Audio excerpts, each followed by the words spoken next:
Pada zaman dahulu, perang merupakan suatu hal yang sangat sering terjadi. Ada beberapa hal yang biasa terjadi di masa lalu tapi aneh apabila terjadi di zaman sekarang. Begitu pula dengan jihad fi sabilillah.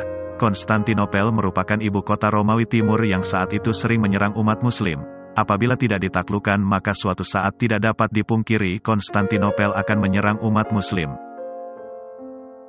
Sultan Mehmed II menjadi jawaban dari bisyarah Rasulullah yang tertera pada hadisnya. Kota Konstantinopel akan jatuh ke tangan Islam. Pemimpin yang menaklukkannya adalah sebaik-baik pemimpin dan pasukan yang berada di bawah komandonya adalah sebaik-baik pasukan. Hadis riwayat Ahmad bin Hanbal al-Musnad. Hadis ini yang mendorong Sultan Mehmed II berusaha keras menaklukkan Konstantinopel. Berbagai metode dan strategi dilakukan meskipun tak jarang menemui kegagalan. Pada 20 Jumadil awal 857 Hijriah bertepatan dengan tanggal 29 Mei tahun 1453 Masehi, Al-Fatih beserta bala tentaranya berhasil menaklukkan Konstantinopel. Dia sukses memasuki wilayah Konstantinopel dengan membawa serta kapal-kapal mereka melalui perbukitan Galata, untuk memasuki titik terlemah Konstantinopel, yaitu Selat Golden Horn. Ketika itu, Sultan Mehmed II beserta ribuan tentaranya menarik kapal-kapal mereka melalui darat. Meski ada tentaranya mengatakan kemustahilan untuk melakukan strategi tersebut. Namun, Mehmed II tidak gentar. Dia dengan tegas mengatakan kepada seluruh tentaranya untuk bergegas dan melaksanakan strategi tersebut. 70 kapal diseberangkan melalui bukit hanya dalam satu malam. Saking hebatnya sastrawan Yoilmaz Ostuna berkata, "Tidaklah kami pernah melihat atau mendengar hal ajaib seperti ini. Mehmed telah menukar darat menjadi lautan dan melayarkan kapalnya di puncak gunung."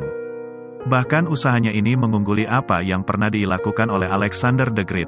Namun apa sesungguhnya yang luar biasa di balik sukses Mehmed II? Sehari sebelum berjalannya strategi itu, ia memerintahkan semua tentaranya untuk berpuasa pada siang hari dan sholat tahajud pada malam harinya sebelum berperang untuk meminta kemenangan kepada Allah. Alhasil, Mehmed II berhasil membawa kemenangan dengan menaklukkan Konstantinopel dan memimpinnya menjadi lebih baik dari sebelumnya. Ia melindungi seluruh rakyat di sana, baik muslim maupun non-muslim. Setelah kemenangan itu, Mehmed II kemudian diberi gelar Sultan Muhammad Al-Fatih, sang penakluk Konstantinopel yang mewujudkan janji Rasulullah. Mehmed II memang terkenal sebagai sultan yang saleh. Semasa hidupnya, dia tidak pernah meninggalkan sholat fardu, sholat sunnah, sholat tahajud, dan berpuasa. Sejak ia berusia 8 tahun, ia telah menghafal Al-Quran dan menguasai 7 bahasa berbeda, yaitu Arab, Latin, Yunani, Serbia, Turki, Parsi, dan Ibrani. Setelah ia memimpin Konstantinopel selama 19 tahun, dia berencana menaklukkan Roma.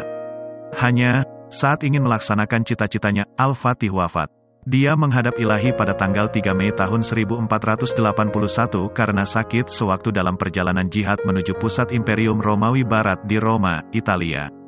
Ada yang mengatakan wafatnya Sultan Muhammad Al-Fatih karena diracuni oleh dokter pribadinya Yakub Basya. Lalu mengapa Mehmed II mampu menjadi sebaik-baik pemimpin dan memiliki sebaik-baik pasukan? Rasulullah bersabda, "Setiap anak itu dilahirkan dalam keadaan fitrah, lalu kedua orang tuanya lah yang menjadikannya sebagai seorang Yahudi, Nasrani dan Majusi atau penyembah api." Hadis riwayat Muslim nomor 4807. Sabda Rasul di atas menjelaskan bagaimana berpengaruhnya orang tua terhadap masa depan anaknya.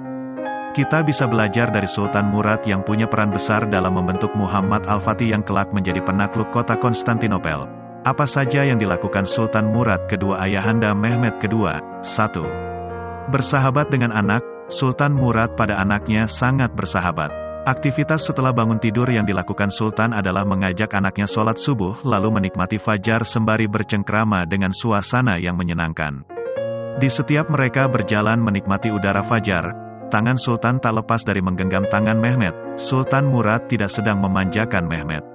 Sultan hanya ingin Mehmed merasakan ayahnya selalu ada untuknya hingga Mehmed tidak sungkan untuk bercerita. Mehmed tak perlu mengadu pada yang lain. Ayahnya sudah lebih dari segalanya. Andai Mehmed hidup di masa kini, Mehmed tak akan mengadu pada Facebook. Sangat disayangkan saat ini banyak anak-anak yang lebih dekat dengan gawai dibandingkan dekat dengan orang tuanya. Kita bisa belajar dari Sultan Murad bagaimana bersahabat dengan anak-anak kita. Karena jika orang tua hanya sibuk dengan pekerjaannya, jangan salahkan jika di luar rumah anak-anak akan mencari pelarian dengan alasan untuk diperhatikan orang lain. Jadilah mereka berperilaku buruk, kerjanya berantem, ngomong kotor, bolos sekolah, dan lain-lain. 2. Motivasi dengan ucapan yang baik.